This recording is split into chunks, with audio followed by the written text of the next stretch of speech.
never slow up, no I don't take shit. I got no love for the fakeness. If you wanna play tough and wanna hate this, I'll always show up.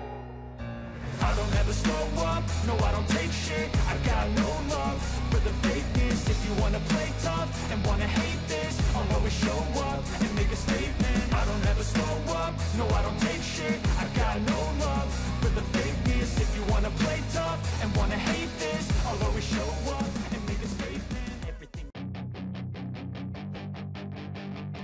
Marc Marquez mengatakan bahwa dia belum menguji Ducati GP25 dan pada akhirnya, ketika Anda melakukan segalanya untuk start terakhir, itu adalah motor kemarin yang ikut balapan.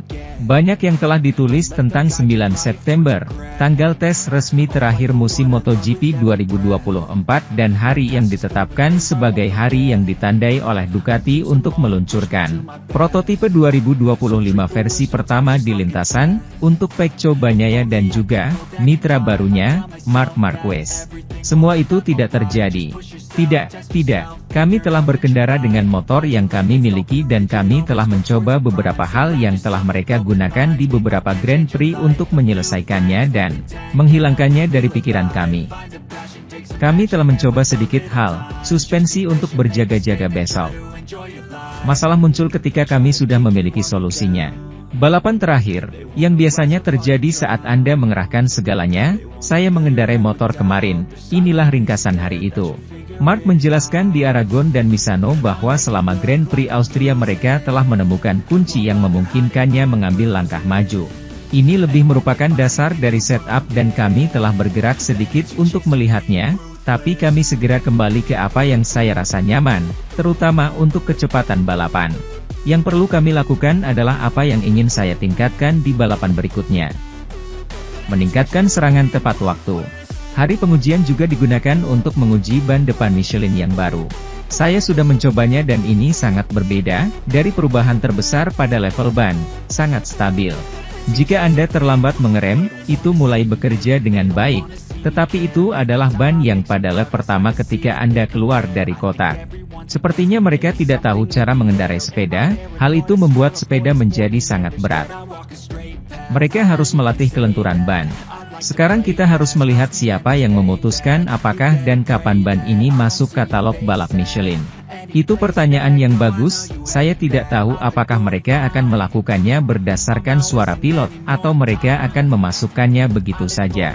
Sementara itu, Luca Marini menyukai aerodinamika baru yang dibawa Honda pada tes MotoGP Misano. Orang Italia menganggapnya sebagai langkah awal yang baik.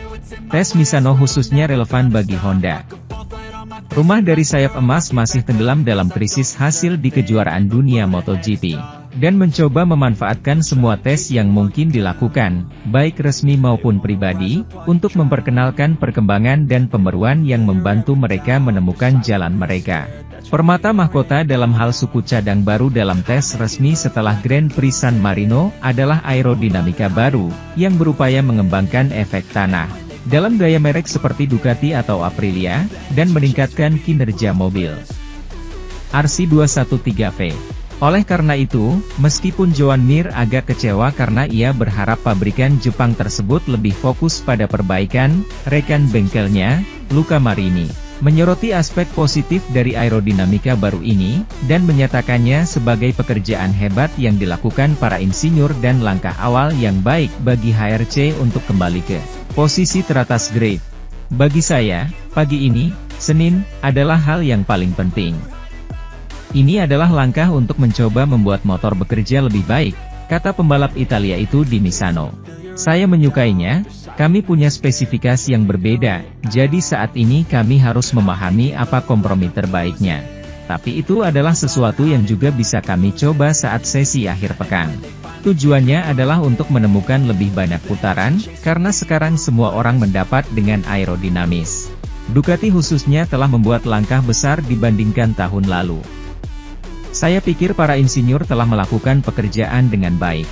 Jelas, ini hanyalah prototipe pertama dari konsep ini, kami memiliki ruang untuk perbaikan.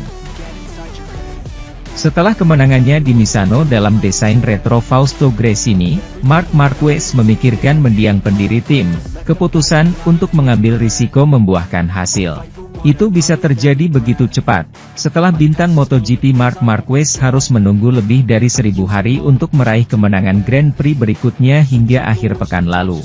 Ia kini meraih kemenangan berikutnya, hanya 7 hari setelah kemenangan penebusannya di Aragon. Pada hari Minggu, Marquez juga meraih kemenangan atas Ducati 2023 milik tim pelanggan Gresini di Grand Prix San Marino di Misano, balapan kandang tim tersebut. Yang terjadi padanya adalah hujan mulai turun ringan sesaat sebelum start pada pukul 14. Lintasannya tidak cukup basah untuk ban hujan, tapi cuaca jelas berdampak pada balapan. Marquez mengambil risiko lebih besar daripada yang lain di fase krusial. Setelah kemenangannya di Misano, Marquez secara terbuka mengakui, itu benar-benar tidak terduga. Karena saya memulai dari posisi ke-9 di grid, tanpa hujan, mustahil bertarung dengan para pembalap di depan. Tim Gresini bertanding di pertandingan kandang dengan desain retro untuk menghormati pendiri tim. Desain khusus untuk mengenang gelar juara dunia Fausto Gresini sebagai pebalap kelas 125cc ini sudah digunakan pada awal Agustus di akhir pekan retro seluruh tim MotoGP di Silverstone. Di Misano, Marc Marquez meraih kemenangan dalam desain ini, sementara rekan setimnya sekaligus saudara laki-lakinya Alex Marquez menempati posisi ke-6. Di momen kegembiraannya atas kemenangan balapan kandang Gresini, Marc Marquez mengenang pendiri tim yang meninggal 3 tahun lalu. Terima kasih banyak kepada Fausto. Saya rasa dia mengirimkan sedikit air dari surga hari ini. Kemenangan ini untuk seluruh tim Gresini. Maksud saya khususnya Nadia, Carlo, Michele dan seluruh karyawan, kata Marc Marquez merujuk pada bos tim Nadia Padovani, janda Fausto Gresini, manajer pemasaran Carlo Merlini dan manajer tim Michele Massini. Sementara itu, usai menjadi orang tercepat di San Marino, Pecco Bagnaia menyelesaikan tes resmi yang diselenggarakan di Misano dengan waktu terbaik. Ini adalah pertemuan terakhir semacam ini bagi semua pembalap, gabungan semua merek, sebelum kejuaraan berakhir. Setelah catatan waktu terbaik Jorge Martin di akhir sesi pagi, sebagian besar pembalap memperbaiki catatan waktunya sore ini, saat trek dibuka kembali untuk 4 jam terakhir tes resmi di Misano.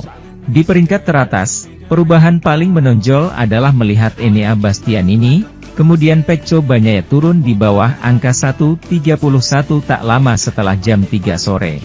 Ketika bendera kotak-kotak diturunkan secara definitif pada hari tes ini, setelah 1 jam terakhir dibuat sangat tenang karena beberapa tim telah menyelesaikan programnya. Rujukan menjadi milik juara bertahan ganda dengan waktu 1:36.19, 3/10 dari pole yang ia menangkan sendiri pada hari Sabtu. Franco Morbidelli berhasil menyelinap di antara dua pembalap Ducati tim pabrikan. Ia merupakan salah satu yang paling aktif dalam balapan sore dengan menyelesaikan 49 lap sepanjang hari. Hadiahnya jatuh ke tangan Raul Fernandez dengan 81 putaran pada jamnya. Pertemuan ini merupakan kesempatan ketiga dan terakhir untuk mempertemukan seluruh pembalap reguler untuk melakukan tes musim ini. Dengan absennya satu-satunya Fabio Di Gianantonio, yang mengalami cedera bahu. Ini adalah kesempatan bagi sebagian orang untuk menyempurnakan salinan mereka mengingat bagian terakhir kejuaraan. Dan bagi yang lain untuk mulai mengevaluasi perkembangan yang dikembangkan oleh pabrikan mereka dalam pandangan.